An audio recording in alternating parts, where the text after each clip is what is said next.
ஆந்திர மாநிலம் திருப்பதி மாவட்டத்தில் உள்ள ஸ்ரீ காளஹஸ்தி சிவன் கோவிலில் ரஷ்ய நாட்டு பக்தர்கள் சுவாமி தரிசனம் செய்தனர்.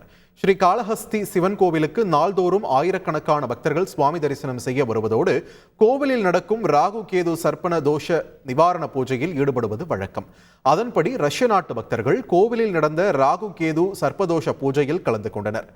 இதனைத் தொடர்ந்து ஸ்ரீ காளஹஸ்தீஸ்வரரை தரிசனம் செய்த அவர்கள் கோவிலின் கற்சிற்பங்களில் உள்ள அழகை ரசித்து பார்த்தனர்.